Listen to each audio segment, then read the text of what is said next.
Now, coming to the solution of your second question. The question that they have given is: a company is considering an investment proposal to install new milling controls, and they say the project will cost them around rupees 50,000. The facility has a life expectancy of 5 years and no salvage value. So there is no scrap value they have given. So in this case, scrap value is nil. The company's tax rate that they've given is 55%, and the firm uses the straight line method of depreciation. So they are following SLM method. The estimated profit before depreciation from the proposed investment proposal or as follows. So this is the profit they have given. This is not your CFAT that we have to directly we can calculate. In this case, same thing we have to derive from the profit. We have to do some adjustments. Then we have to derive the CFAT. Once we have derived the CFAT, then we have to apply the formulas for calculating your payback period, average rate of return, net present value, PI and IRR. So let us first we have to derive the statement of cash flow after tax. So we have to first prepare the statement of cash flow after tax. So in this case, we have to just form a table and we have to derive the cash flow after tax. So first I'll just write the year in the first column, and in second column I'll just put it as PBDT, that is profit before depreciation and tax, because that is the thing that they have given here. That is profit before depreciation and tax, right? Then from this we have to calculate the depreciation, right? From the depreciation, once we adjust the depreciation, we'll be getting the profit before tax. And once tax is being deducted, we'll be getting PAT, which we call it as profit after tax. Then we'll be getting the CFAT, right? So from this same CFAT, that is cash flow after tax, we can do the cumulative of CFAT to find your payback period, right? So these are the, so I'm just putting 1, 2, 3, 4, 5, 6, 7 columns I'm putting over here. So here, how many years we have for the project? So we have 5 years. So in this case, they have given, I'll just put it very clear, right? So first year, then you have second year, third year, fourth year, and fifth year. I'll just put the value over here. For first year, they have given the profit as 10,000, 10,000. Then we have 11,000. Then we have 14,000. Then we have 15,000. Then we have 25,000. So these are the values that they have given, and just I have just written directly to that. Now we have to calculate the depreciation over here. The depreciation in this case that they have given us, they have not given any depreciation, but we have to calculate the depreciation over here. So to calculate the depreciation, I just put the formula over here. Since they are following the SLM method, so DEP can be written as depreciation will be your cost of your investment minus your salvage value, which I written as SV, divided by 5, that is number of years. So this the life expectancy of the proposal that they have given is 5 years. So I'm just dividing the 5. So cost of investments, the project cost is takes around say 50,000 rupees that they have given. Since there is no salvage value, I've just put it as 0 and just I divide by 5. So since it's an SLM method, we have to just apply the same value called 10,000. So 10,000 will be your depreciation value, right? So 50,000 minus 0 divided by 5 will be your 10,000. 10,000 will be the depreciation. So since it's an SLM method, we have to apply the same value for the all the years. So 10,000, again 10,000, 10,000, 10,000, 10,000 for fifth year. So I'll just put the number over here for your understanding purposes. I put it as 1 over here, 2, 3, 4, 5, and 6. Okay, for the easy understanding of what to be subtracted and what not to be subtracted. Now, once we have derived this from this PBDT, we will be subtracting the depreciation, right? So 10,000 minus 10,000, which gives you 0, right? So here I'll be mentioning here is that here I'll be subtracting the column 1 minus column 2. Here I'm not mentioning any number for year. That is not required for us. This is only for the observation purposes. So PBDT minus depreciation, 10,000 minus 10,000 gives you 0. Then 11,000 minus 10,000 gives you 1,000. And 14,000 then you have the 4,000 rupees, then we have 5,000, then 25,000 minus 10,000, which gives you 15,000. Now we have calculated the profit before tax.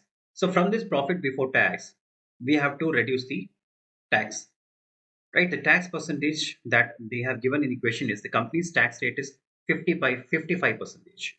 Now in this case, we can directly do this, right? So in this case, from column 3 minus tax at 55 percentage. So you can do directly. So in your calculator, you just type the value and minus 55%. Whatever the value comes, that will be the profit after tax. Now coming to the first year, since we have the profit before tax, so it will not be getting anything. So it will be, we cannot calculate any tax regarding your zero. So just leave it as nil. Okay, that is a nil value. Then coming to your second year, so 1000 minus 55 percentage. So when you put the calculator, so 1000, once you type 1000 minus 55 percentage, you will get a value called 450. Okay, so that is the value of your profit after tax. Then 4000 minus 55 percentage, you'll be getting 1800. Then 5000 minus 55 percentage, when I plug my keys, I'm getting 2250.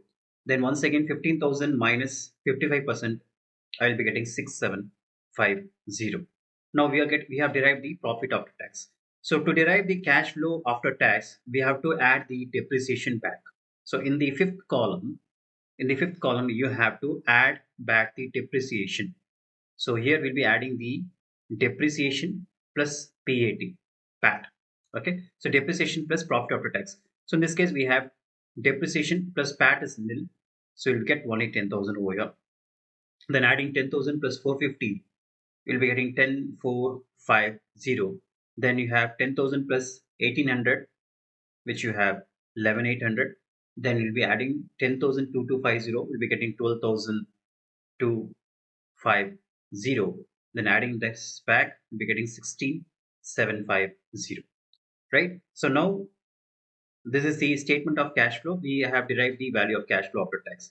Now we have to calculate for the first method. Now we'll be calculating the payback period. Right? So in this case, your PBP, payback period. So we have to calculate the payback period over here. So in this case, we can calculate with the help of the calculating the cumulative cash flow after tax. So in this case, in the CFAT for first year 10,000, again now we will be doing the cumulative of the values. So first thing, you have the 10,000 rupees for first year, and again add this 10,000 plus 10,450. So you'll be getting 2450. Again add 2450 plus 11,800. We will be getting 32,250. Then once again adding 32,250 plus 12,250, I'm getting 44,500. Again adding 44,500 plus 16,750, I'm getting 61,250. Now we have to see the investment amount that we have made. What is the investment amount of the project? The investment amount that they have done is 50,000 rupees. Now to see at which year the 50,000 amount has been recovered. The investment amount, so just write the investment amount that we have is 50,000. This is the investment amount of the project, or we can see the cost of the project. Now we have to see at how many years the cost of the project has been recovered. So you have to just see the cumulative cash flow after tax. You have to see the sixth column, and you have to see at which year the cost of project is more than 50,000. So here we can say that here at the fourth year, at the end of the fourth year, we are getting 44,500. After that, at the end of the fifth year, we are getting 61,250, which is more than 50,000 rupees. So it means that our project can be recovered. The payback period can be in between 4 to 5 years. But we know, so now we have found that the fourth year will be the recovery period, and we don't know how many months we have. So for calculating how many months, we have to follow the linear interpolation, right? So here, so 4 years we have found. 4 year is the payback period. Plus, we should know what is the how many months we have between this one, 4 to 5 years. So in this case, you have to just know what first initial. We are following your linear interpolation. So what is this initial investment amount? minus, you have to subtract the cumulative cash flow till year 4. Okay, so cumulative cash flow till year 4 is your 44,500, right? And divided by your cumulative cash flow till year 5. So till year 5, your cumulative cash inflow till year 5 is your 61,250, minus again cumulative cash flow till year 4, that is your 44,500. So now it becomes easy for us. It's like 4 year plus our investment amount is 50,000 rupees.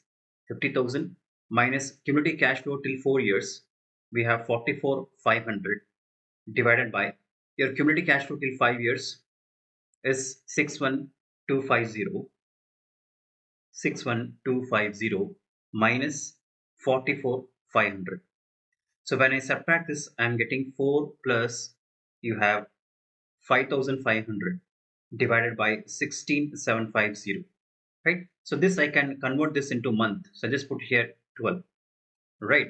So converting this into month, so I'll be getting 4 plus, you'll be getting 3.9 something, right? So our payback period will be 4 year, 4 months. So this is your payback period, 4 year, 4 months. So at the end of the 4 year, 4 months, it is been assumed that the amount of cost of project has been recovered in 4 year, 4 months.